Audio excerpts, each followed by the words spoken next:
নমস্কার বন্ধুরা, আপনাদের সকলকে মঞ্জুশ্রীস হোম কুক চ্যানেলে স্বাগত জানাই। আজকে আবারও একটি নতুন রেসিপি নিয়ে চলে এসেছি, যা হলো ওল চিংড়ি।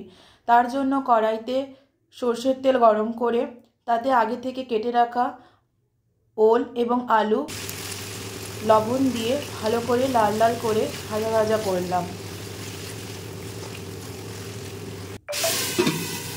তারপর ঢাকা চাপা দিয়ে দিলাম কিছু সময়ের জন্য। সেদ্ধ হয়ে আসলে তুলে নিলাম। তারপর একটি কড়াইতে কিছু পরিমাণ সরষের তেল গরম করে তাতে চিংড়ি মাছগুলো ভাজা ভাজা করে নিলাম। চিংড়ি মাছে আমি লবণ এবং হলুদ আগে থেকে মাখিয়ে রেখেছিলাম। তারপর ওই ওল যে কড়াইতে ভাজা হয়েছিল ওই কড়াইতে কিছু পরিমাণ সরষের তেল দিয়ে তাতে জিরে, শুকনো লঙ্কা, তেজপাতা, এলাচ, দারচিনি ফোড়ন দিয়ে আর অল্প আমি সরষের তেল অ্যাড করলাম। পেঁয়াজ, টমেটো কুচি,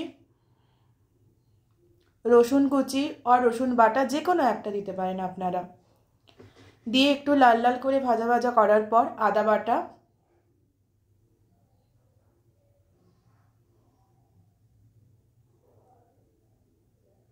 হলুদ গুঁড়ো, সামান্য লঙ্কার গুঁড়ো দিয়ে ভালো করে মশলাটাকে কষালাম। তারপর একটু সামান্য জল দিলাম, দিয়ে মশলাটাকে ভালো করে কষালাম।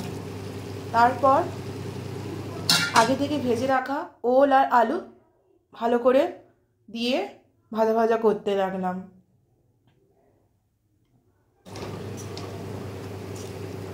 কিছু সময় ধরে ভালো করে কষাতে হবে।